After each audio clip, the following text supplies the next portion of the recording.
time machine is a classic science fiction construction. Author H.G. Wells of The Time Machine imagined a future infused with elements of our past. Doctor Who, the popular television series, imagines a Time Lord with a TARDIS, often disguised as a police box. People have explored the concept of time travel through art and literature in a wide variety of forms. I see popular science fiction asking the question, what would a time machine be like? Presently, I aim to ask the question, what would be true if we took time travel seriously? To be specific, time travel like that as performed by time machines from science fiction.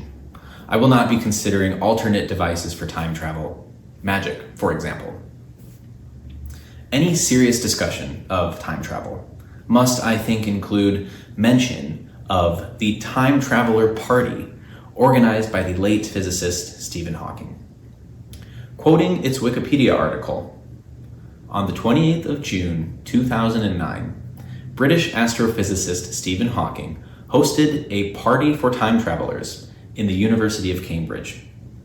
The physicist arranged for balloons, champagne, and nibbles for his guests, but did not send out the invitations until the following day, after the party was over. End quote. Somewhat unsurprisingly to skeptical minds, no time travelers showed. Surely time travel is impossible. It is a fantasy of those who care to ponder such things. To the optimist or open-minded, to whom I now address, this result implies only that the necessary conditions for the receipt of time travelers had not yet been met. An alternate frame, therefore, for this discussion would be an exploration of what work the next serious host of a party for time travelers might need to undertake to have a real shot at genuine time travelers actually attending. I'm not interested in how to make a time machine precisely. I have absolutely no idea where to start on that question. I am interested in the necessary peripheral conditions for time travel. On this front, we may gain some ground.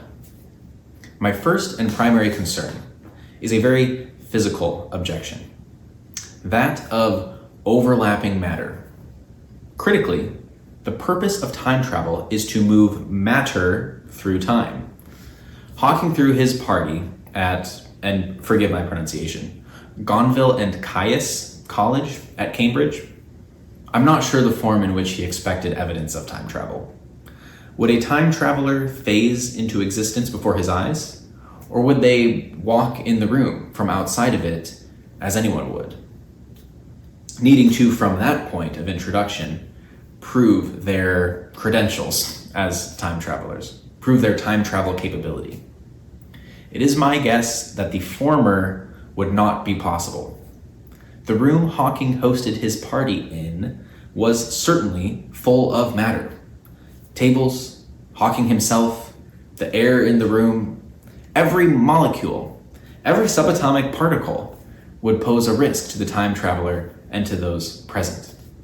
Any rigorous attempt I have made to consider what would result from the instant superposition of invasive matter over local matter at a point in space-time has left me concerned. My best guess as to what would ensue is something like the detonation of a serious explosive, as the energy in the matter would sort itself out with the fabric of space-time. Therefore, any ethical time-traveling persons would seek to travel to a space maintained as a vacuum. Perhaps time travel is more likely to be safe and successful in outer space, for example, where matter is much less common. Though we do know space is not itself even a perfect vacuum. So I suggest that to seriously expect to receive time travelers, we must build a vacuum chamber of sufficient capability and size appropriate for the reception of a time machine and its time travelers. Time travelers from the future with knowledge of our vacuum chamber could build time machines with specification to fit perfectly into the chamber.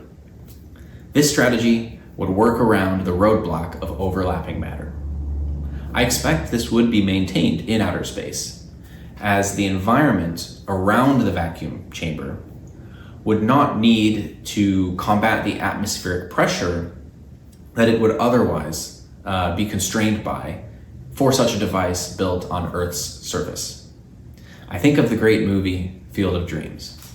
If you build it, they will come.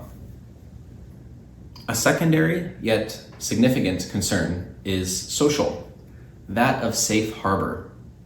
How can we assure time travelers that they are arriving in a safe space and time, one free of hostility, and in which their arrival would be welcomed? An arrival site must be more than physically prepared. It would have to provide ethical assurance. Imagine a space maintained openly and transparently by an international community, a space free from political or military control, a kind of time port managed across generations with the singular purpose of welcoming visitors. Perhaps Antarctica would be a suitable location. Time travelers should settle for nothing less than the full confidence in that they will not be harmed, detained, or misunderstood. They ought to believe that their contribution to our time would not be misused for selfish ends. Creating a stable, protected, and ethically governed point of access for time travelers may be the crucial step that allows for the possibility of contact from another time. Thirdly, I would address motivation. Why would time travelers visit us in our time? I ask this not to imagine whether future humans will ever have the motivation to develop and use time travel technology. Rather, I ask this in consideration of us now. What about the present would be a draw, an attractor, a motivation for time travelers to come to the here and now, as opposed to some other space-time? Well, why does anyone do anything? We act fundamentally to make the future better than the present. At a base level, we pursue a respite from pain signals, loneliness, hunger. We eat not only because food can be delicious, but also to abate hunger. Stick with me, I'm drawing an analogy. We seek company not only for the pleasure of conversation, but to dispel loneliness. As we mature and gain self-control and conscience, intentional agency, we foster much more nuanced goals, aimed at solving problems with longer time horizons. For example, we build systems with collaborators which produce value at rates exponentially higher than any individual could achieve alone.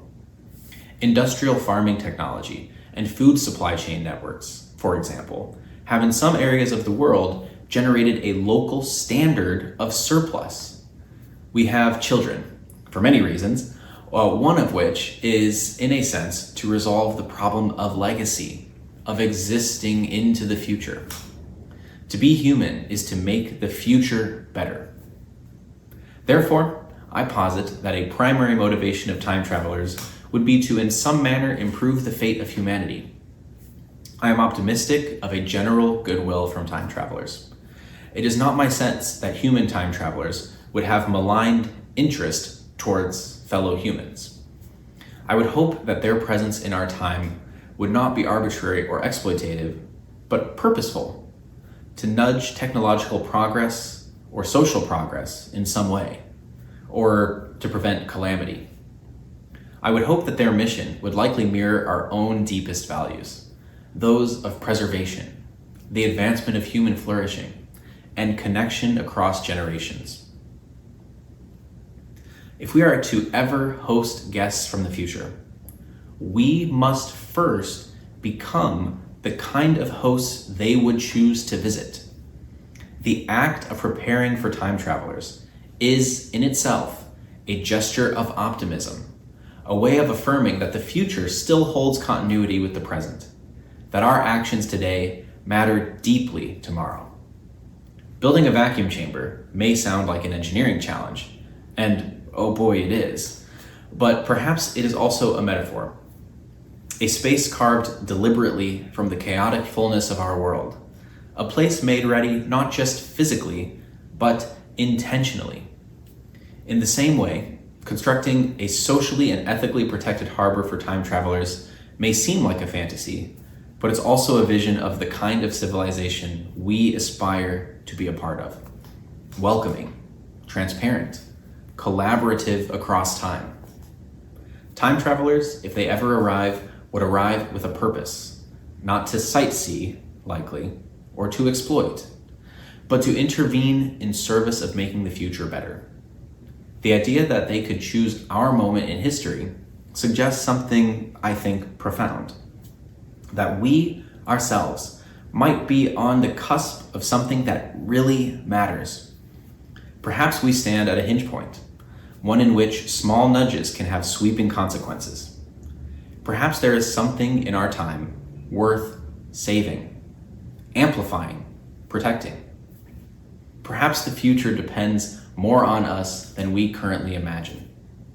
Time travelers, if they exist, are likely to be our partners in the same human endeavor, to nurture a future that makes sense of the past and honors it.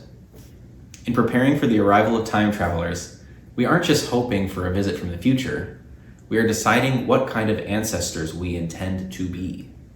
And that decision, made now, may echo further than we can see.